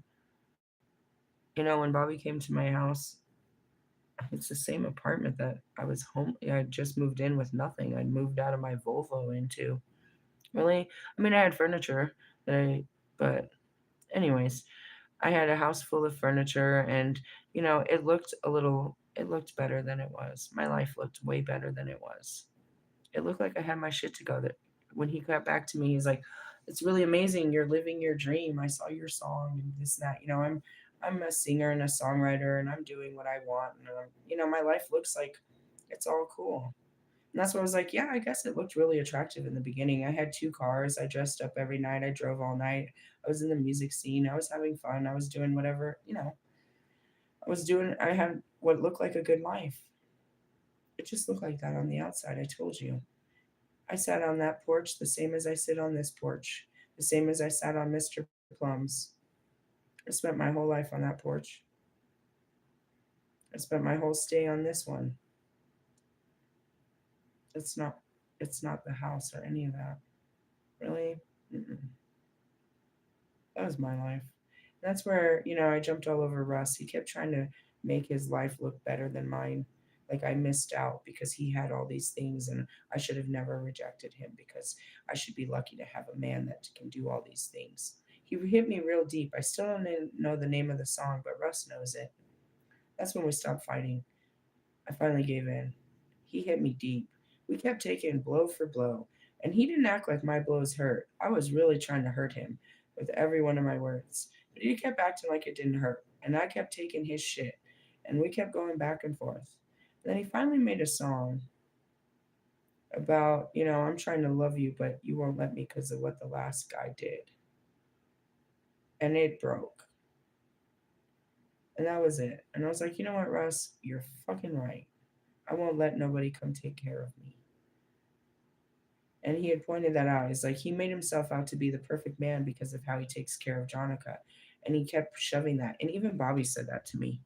So does it hurt you that hamburger, because I called her hamburger helper. So does it hurt you that hamburger helper is taken care of? It didn't, but it did. Not because they are, but because I never was. And that's what they were trying to get across to me. But I didn't really feel it until I felt it. Really? They were trying to show that, the significance of what they had because of what they offered as men, that their women had something better than I had, and that was them and what they could offer. And I couldn't be envious of something I never had. I guess if you look back at Devani, I was spoiled. I don't know. That's not what I looked at. And I look back at this. The definition of friends and lovers, or lovers with, or friends with benefits, the Knight of Wands. That's what I want. I want a friend that that is, you know what I mean, to the end. That it's all the benefits of just me and my best friend. I want to marry my best friend and have all the benefits that come with that. I want my husband to be my best friend. Really? And I still think about it. It's like, what do I want? I want time. I want real connection. And you can't have that when a man is just out there trying to make a life for himself. You can't have that. I want a man that already is secure in himself and is looking for a true connection too. Not to say that he can't work. That's stupid. Because again, I don't want you sitting up in my face all day. Really? You probably don't want to. Maybe not in the beginning. But that's what I'm saying. It's like, it's not about that. It's just closeness. And that's where I was like, you want to talk about emotional detachment or unavailability. That's what I mean. Why can't you guys let me in? I'll let you into everything that, you know what I mean, into my heart, into my mind, into my house, into my phone, into my fucking altar, into everything, into my body. But you won't let me into your thoughts and your feelings. All of this that women do to get close to a man, but that closeness is just that. You think it's your pocket, fuckheads. And maybe some women are all about that. But all we want is that closeness to be inside of your most, you know what I mean, your inner sanctum, which is your thoughts and your feelings. That's what we're searching for, is the absolute closeness. That's what you get with a close friend. They share their thoughts and their feelings with you. That's what you have a close, intimate with your family members. They know how you think and how you feel. They accept you for that type shit. Hmm. Really? Yeah. Okay, I'm still not triggered. We're doing good. Let's keep going. Hmm. I think Bobby was figuring out something. He just kept telling me it was spiritual. He couldn't put it into words. He said something spiritual happened. And then he tried to tell me about the dream. He said it was just so real, something so real. I don't know what he saw. I didn't ask him. I just told him why I was upset with that bullshit. Really? You're having wet dreams about me? I haven't talked to you in weeks and this is what you come back with? I mean, no offense. Okay, tell me about your lovely escapade in your dream. No, I wasn't very kind about it. That's how I saw it. I don't know. Who understands the connection? I did in the beginning, but they didn't. I thought it was crazy. Fair enough. But now you've seen what it did for me. And maybe the more that we started to get close, he started to feel it. I didn't have to be on top of you to feel it, bro. I stay here all day with these fucking ass feelings. Really? The connections? Yeah. And that's what I was trying to explain to him, how they work. I mean, you're not the only one, dude. And that might bring up a lot of insecurities where he feels like he's the smallest guy on the totem pole because all of them are celebrities and he's not. Well, celebrity trash and bash, be glad you're not part of this conversation. NF never has a problem not being part of these conversations. And we never talk about Bruno. Do you really want to be part of these bullshit ass conversations? Brian likes very much not to be part of this shit. Really? You don't want to be part of the healing? Probably because he did his own. Or maybe. I doubt that. I know for a fact that Brian had a hard childhood. But, and that's it. Like Marshall started his healing journey years before I came along. They just didn't get to, the deeper levels of it. They probably got stagnant or just bored with it. Then you go Russ. Russ does, everybody's trying to be better. They just don't go into the, break the flesh. Pop the cherries and come here. I'm gonna pop your apple head. Really? I don't know. Do you understand our connections? Really?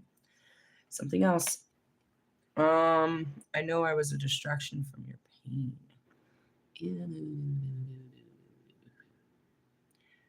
Hmm. I think this is true to probably all my twin flames after Bobby. Really? Because, okay, even though what I went through with Bobby, then I ended up with Tree, and he was a distraction to the pain. And then Tree rejected me, and then it was Russ, and he was a distraction to the pain. And then it went on, and it went on. And they, you know what I mean? Until I had to face all of them at once. I had to face all of them. Really, it was a repetitive fucking issue. I was like, you were the first of many to reject me. I went through a lot of rejection, and I didn't handle that so well. Just want to point out. How you doing now? Not so well. Really? Not that well. I might block you. um, Going back to Bobby, yeah, I'm his escapism. But again, in my world, I have a world of my own. And then when I'm with him, it's like my world doesn't exist. Really? Not really spiritual. It comes in. Try not to. It does, though. It's just who I am. I'm just a spiritual being. So some things come in. But typically, that's one thing I do enjoy. It's just kind of like this, just a woman and a man having an experience. It's not so intense as a collective experience, like I'm walking through the building and I'm experiencing it, which I want to point out today. When I came back from my appointment and I knew I was leaving in 2 weeks' time, they were having a big Valentine's Day shindig, and all the people were together, and there was the room was filled with balloons and people doing cupcakes and making little decorations. It must have been 7,500 people down there when I walked in straight from security. And I just smiled at everyone. I was like, I'm grateful to have been part of this community, to be part of this. And, I really truly believe that I leave a better place. It wasn't the same place when I checked in, but it was definitely a different place. And this is a place of, you know, hope for families. Really, it was pretty awesome. I got a really beautiful feel. I told my daughter, I was like, they're having all kinds of stuff downstairs. The last thing I wanted was a cupcake at that moment. But I was really feeling the detachment. I'm going to say goodbye to this place. And many people, this has been a sanctuary for many families. And they try their best to make it a safe place for families and stuff like that. But, it was a cool thing. It was like a close of a chapter, really. And it was under, that's probably how I got struck by Cupid's arrow walking into that crowd. Really, it was beautiful. And again, there's so many of them that I see every morning, every afternoon, every evening. They smile. We talk on the elevators. You know what I mean? I was part of a big community of people for almost a year's time. Really? Yeah, I think I came in March or April. So almost a year.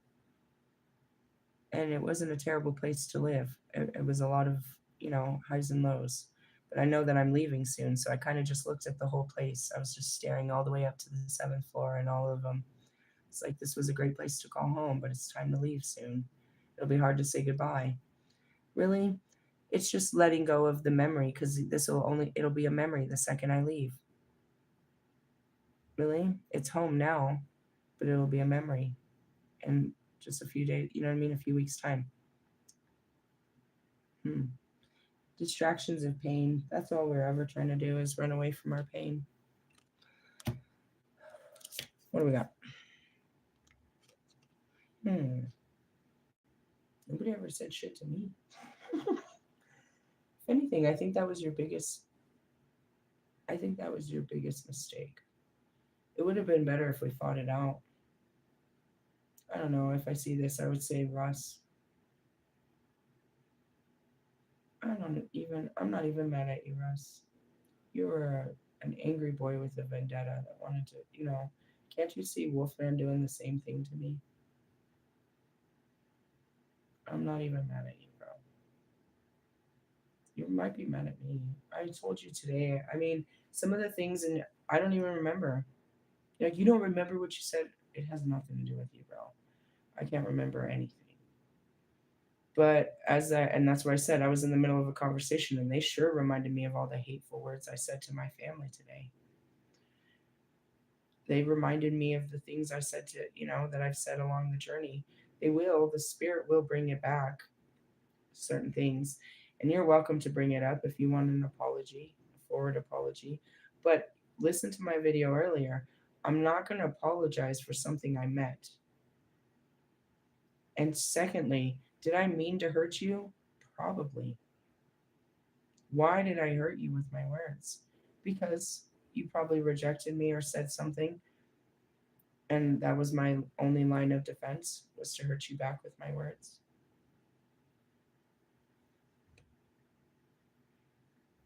To say that I wish I could take back what I said to Aunt Pat or my sister, I still don't feel that. I said what I said and I have to stand behind it. And, even accusing Allie of gay, as wrong as that was, I got to see where that thought came from. And that goes back to my sister. I was fighting for myself to be part of this family by destroying it. You know what I mean? Going back to Aunt Pat, I was fighting for, and that's what it is. It's like, I don't know if I was ever fighting for Lori when it came to Aunt Pat. I think in the end, I was fighting for Jolene. And it's funny because I don't remember her, but I'm sure she remembers me. And she must have been so kind to me. Maybe one in the few. I know her. I remember her, how she was with her daughters. She was just a really wonderful mother. She was really kind to her daughters, my cousins. So I sent that message to my cousin. And it's not true. My cousin invited me to her wedding. Going back to, they never invited me. That's not true. They invited me. But I think that I was fighting for Jolene. I think that a part of me really missed that woman and was very ashamed when I watched that when I was a child. And I wish I could have done something. There was something about that that stuck with me because I always go back to that story. And I don't have memories of Jolene,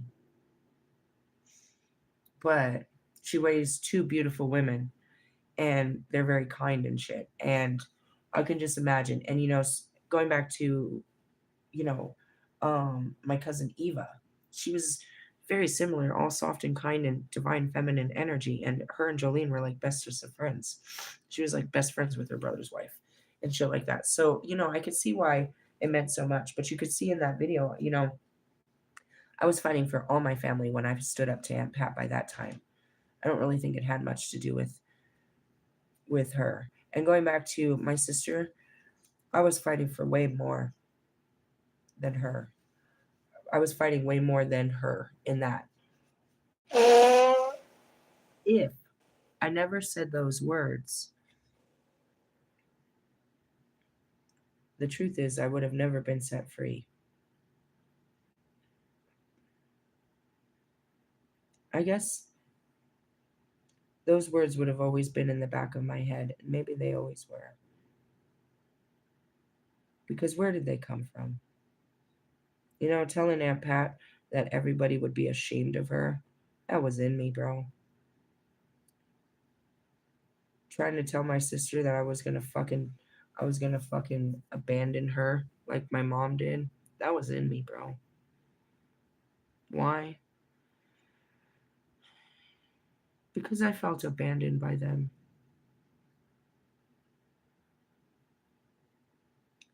Truth, they knew they had a mother. I never knew I had sisters. Maybe I looked at them as some type of savior in this terrible hellhole. Maybe like my brother did to my father. He kept thinking my father should have bailed him out of our home. If my father was there, he would have just had a better childhood. I don't know. I'm not really sure how that works. But I felt like, you know what I mean? They just wouldn't let me in. Really? They're probably sitting there not understanding that because they thought we were close. We were, but it was still limited. And you know that. Sophia, maybe not so much. She let me in, but she literally let me in. You know what I mean? Christine's probably confused too because she lived with me when I was a teenager. You know what I mean? She was the one that helped me sneak Devani into my room and she helped me pack my bags to run away to Mexico. She did, you know what I mean? We were both pregnant with our children at the same time, fighting over the fucking toilet to throw up. Really? Yeah, her son and Mary Jane are the same age. Really? We were both pregnant at the same time. So she might be confused about that, but that's what I really felt all those years. And going back to it, it's like a fuck. Sometimes, I mean, there's some things you wish you never said because you wish that it didn't come to that. But you got to look at if it wasn't said in that way, it was going to come down to this some way or another. And that's fate. We were going to have to cross this bridge one day. And that's what I said. There was always a secret division about the race in our family. And whether they want to take accountability to it, I didn't make this up. This is how you made me feel in this family. You know what I mean? And maybe those weren't the best choice words, but I was definitely trying to get something across. So going back to, I wish I could take my words back. There's things I say it all the time. I think about what I said to Devani. I think about what I said to Christian. I can think about two things I said.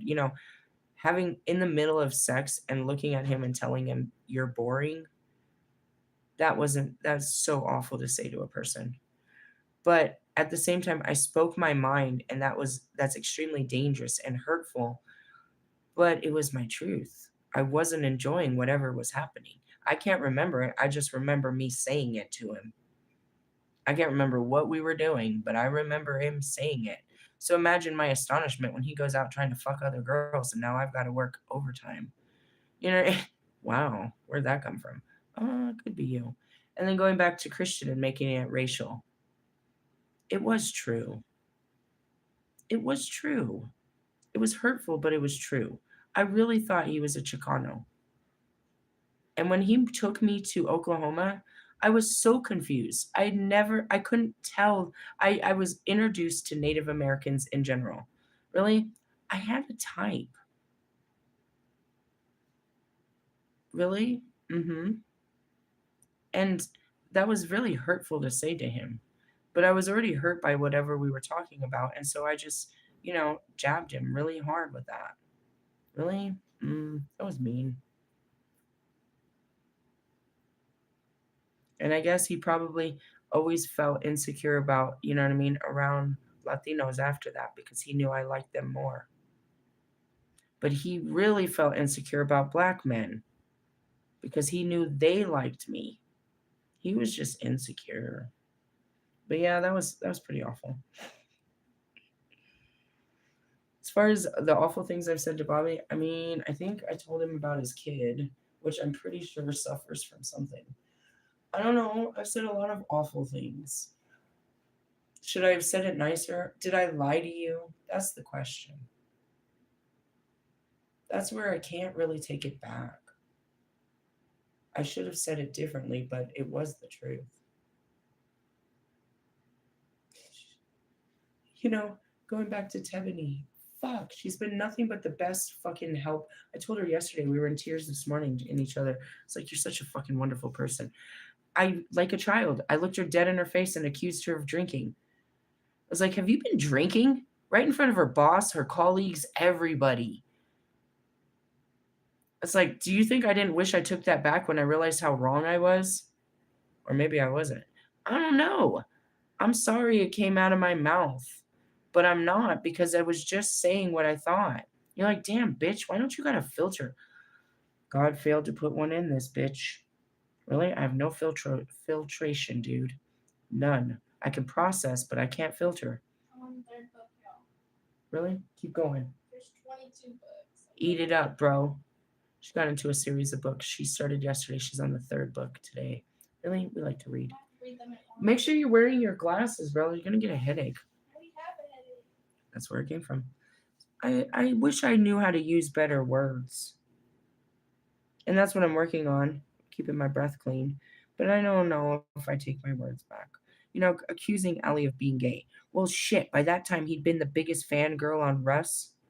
The biggest fangirl. And then I started to look at everything. I was like, have you ever seen him pump up a girl? He's always pumping up the boys. He's always with boys. He's always with boys. He's got to be gay. He might be gay. Going back to fucking I I I realize I may have been jumping to conclusions with Ali, but I truly believe that Mike Stud is gay. It's not about logically, let me explain all the evidence. I felt this way ever since I met the guy. And for somebody that doesn't have a gaydar, that literally be hooking up with gay guys or bisexual men unconsciously, it's obvious. Don't you think it must be obvious if I can recognize it at least in one? One in a billion? You know what I mean? 1.2 million? He's like, nah, I have a wife. Okay. So, I was married to a gay guy too. Keep going. Tell me more. Really? I'm sorry if you found that hurtful. I can tell you what's wrong with my brain and why it came up with these particular words, but don't hate me for thinking this way about you. That's why I don't really take, I mean, and that's where it goes back to. How the fuck was I supposed to tell Jess and Cass that he didn't wear deodorant and I couldn't take it no more? How was I supposed to tell him that? I tried. All right, now you go back to what God did to me about the homeless people that were here. Oh, we're all homeless. That's not funny. Okay, forgive me. That was a dumb thing. The handicap. I didn't mean the homeless. The handicap people. Do you remember that battle during summer? She wouldn't fucking wash her hair and she was really smelling funny. And then I felt bad for her because I thought she was handicapped. And I was trying to figure out a way to, instead of telling her she stinks, find a way to help someone come in and wash her. Only to find out she wasn't disabled. She got up in her chair and was walking around. And I'm just so disgusted at the fact that you can't just wash your fucking ass. Really? Cleanliness is godliness, people. Make sure you brush your teeth before bed. and when you wake up, going back to it, something like that. I'm just saying, fuck off. I'm always trying. I tried so hard. I just woke up one day and I'm like, I don't want to hear it, B. How am I going to tell her that I don't want to hear her shit today? I'm not being mean. I just don't want to hear it. I don't even want to take my kids to school. Just leave me alone. I couldn't find a nice way to say it without her blowing up in my fucking face. Going back to fucking, you know what I mean? Fucking Amanda. I didn't even care. The Holy Spirit told me, and Amelia actually woke up not feeling good. I didn't know how to, I didn't even say anything wrong. But there's times I wish I could have took that back. If I would have never told you no, none of this would have ever happened. If I would have never stood up, if I would have never said that, none of this would have happened, which means life wouldn't have happened.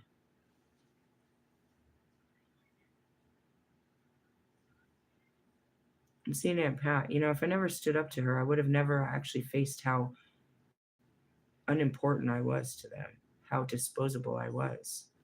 I would have kept playing this game that I was part of the family. Same with my sisters. Same with my husband. Same with my friends. I've been reading for too long. Told you. Go stretch your eyeballs.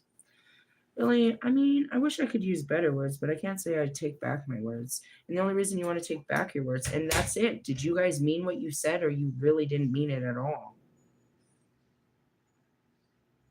Really? Have I ever said anything I really don't mean? I guess that would be denying my inner child. When I apologize to my children and stuff like that, it's like, I'm so sorry. I know that was extremely mean to say. What I should have said. You know what I mean? I don't ever try to say that I didn't mean to say that, because if I didn't mean to say it, then why'd it come out of me? And that goes back to even channeling. There's shit that comes out of me that really isn't even me. I gotta stand behind this fucking mouth too. Words are hard.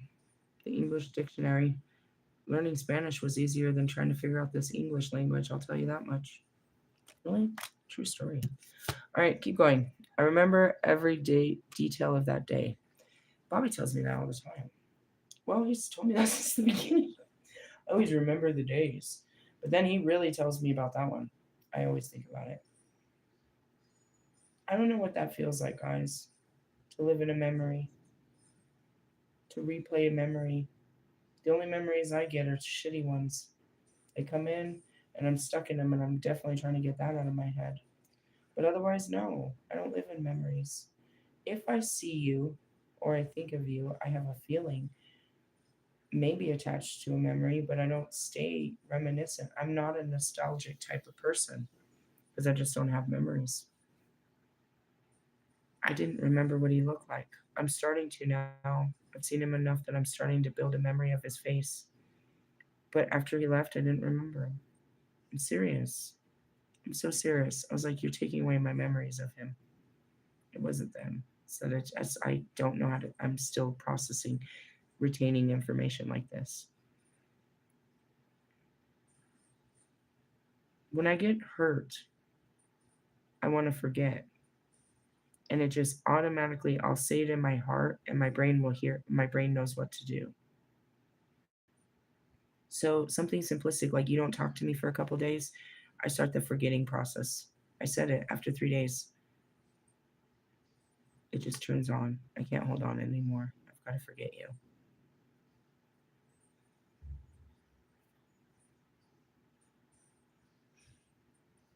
I've lost so many memories, and it's like, fuck, I really wish I could forget you. But that's not true.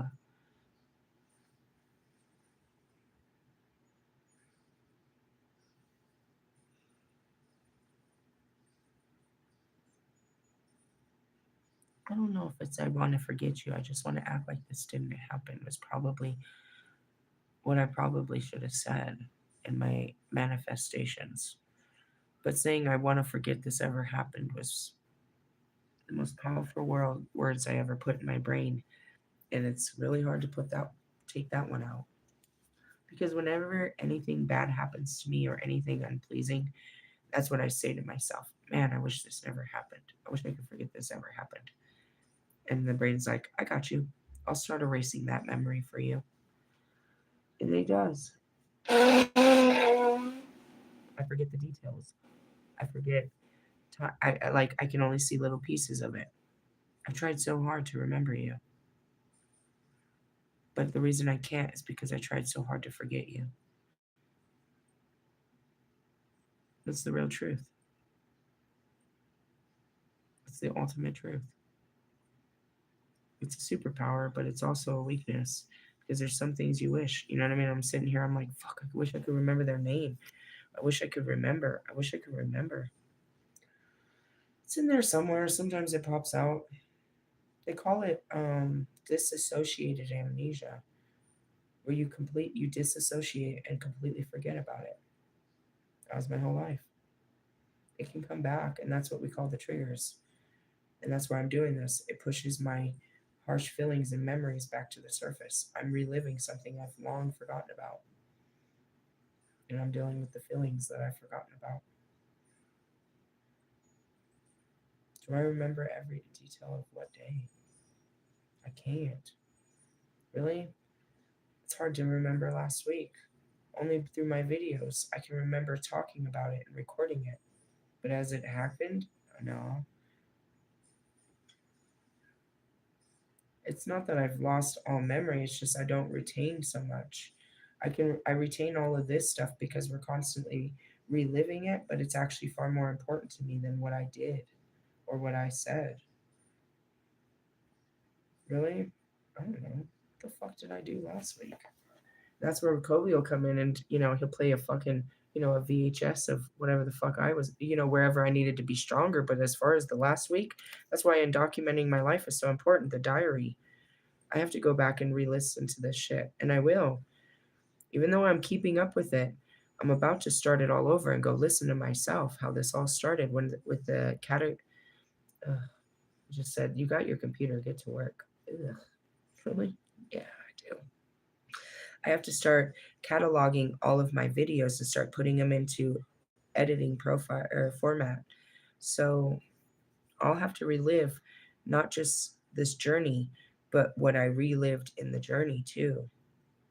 Going back to when I was awakening to my feelings and memories, I'll have to go back to those again, revisit things that I haven't visited since the beginning when I thought that it was one and done. Each time you go back to it's not always easier, but it's still going to be every time I got to relive this memory, and it starts to come until you come to peace with these memories. Mm. No, I'm bad at that department. And I said that earlier. You know, thank goodness Ella, text me yesterday. And that's it too. I can literally make an appointment today for tomorrow and forget by tomorrow. Really? Mm-hmm. Do you write down lists or anything? No. Let the Holy Spirit remind me. But at the same time, that's why a lot of my things are pushed to the end, the deadline. It's like, oh, remember you were supposed to do this by today. Oh my God, why don't you tell me? I rely a lot on my Holy Spirit. My memory's useless. Really? I'm putting it, I'm making new memories, but old stuff, no. And especially anything that I don't want to deal with. I just forget it. Just forget it. I really do. It's kind of a clean slate in there until a nightmare of the past comes up. It's some shit I never wanted to remember. I have to spend the rest of my life recovering my memory. Only to what? Probably lose it again. No, I don't lose my memory. I don't get dementia or anything. It's like Benjamin Button reversed. Where's Benji? Where are we at? Feel you leaving me behind. I imagine so. I'm not going to go any further. I think I've done a good video. Well, energetically, yeah, and I'm moving on with my life, and I'm really trying my hardest to love someone new now. I'm really trying to accept this idea and call this new person in, which means ultimately that means I'm leaving you behind. But you left me no choice. I have to move on into my new life, with or without you. And it doesn't mean that without you, I don't get a man. You don't want to do what I need you to do. And you need to do this for yourself, bro. That's what I said to Bobby. It's like, I'm asking you to be a better version. I'm asking you for a lot more than anyone else.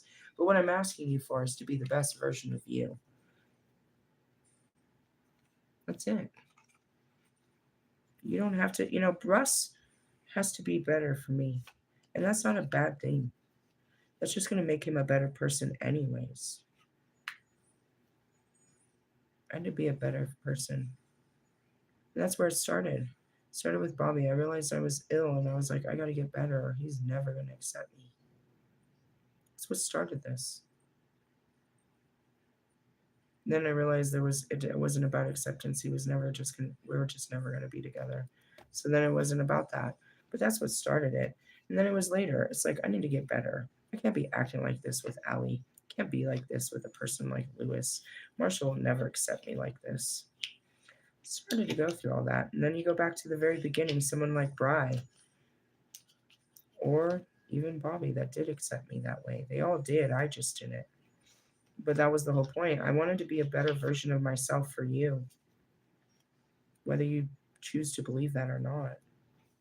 I saw you, and I saw I needed to be better for you. But I also saw you, and you needed to be better for me, and you didn't like that. You know what I mean? Realistically, look at you. Look at us, Wolfman. I couldn't treat you like I treated them. But you couldn't treat, and I told you, you have to treat me better than you treat them, those girls too. It was a mirror.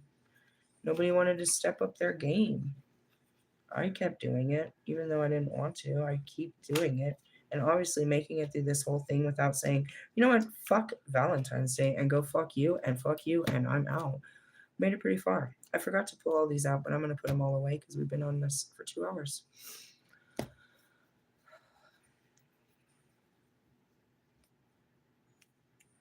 All I'm hearing is love is a battlefield. Amen. We didn't know, it doesn't come with a book. It doesn't come with a guidebook. We have to find it.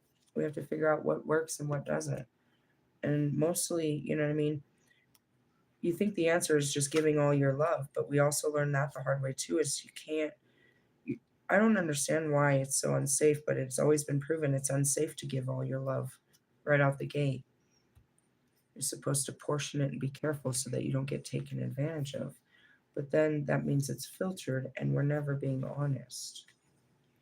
People saying, and that's the biggest mistake, is like, if you are going on a new date this weekend with someone, be true about your intentions. When they ask what you're looking for, you say, I'm looking for the real deal. Because that's really what you want. Otherwise, you wouldn't be even dating. Unless you really just want someone to hold you, just be like, I'm pretty pathetic, and I just want someone to hold me tonight, and you know what I mean, have some good sex, and you don't never really have to call me again, and I probably won't call you either. I just need this in my life. If that's who you are, then be honest. Really, it's honest. It's not desperate. It's just true. But if you really want something real, then tell the person that's really sitting in front of you that and see if they can't, if that's not something they want, then that's nothing wrong with you. You just realize they're not for you and you can keep on with that same want. If you're going to go out there, be true about what you wanted. And that's what I always was. I don't know how to date. I've been in the worst relationships, but I know what I want is what you guys call as a marriage. Even though I'm definitely afraid of it and I've failed at it twice, I still want it. I just don't know what that really looks like. And that's it. I've been always very true and honest. And that was like, that's the best way to get rid of a man. Tell him you want to get married and give him kids. He's out of there. Well, what else am I supposed to do? That's what God made me for. Be glad that I'm actually applying myself to this bullshit. Don't you think? I mean, look at a rehabilitated Lilith. Did I pass the test, Kobe? Did you know that when he made that gasoline song? Daddy Yankee? Did you know that Daddy Yankee is in his Bad 50s? Bunny. He did not. He made that one. No, he gasoline did song. not. He did. He made that song. I'm he not played it gonna- at the Super Bowl. He sang it. He did not make it. I will literally get into a fight with you about this. Daddy Yankee made Gasolina. He made it when I was like your age. Well, see, He performed it. Stop saying. I had to get a fucking rights to do it. And that wasn't the only song he performed that wasn't his. How do you know? I don't know. I didn't watch any of the performance, but if you're telling me this, look it up. He had one with Lady Gaga. Look.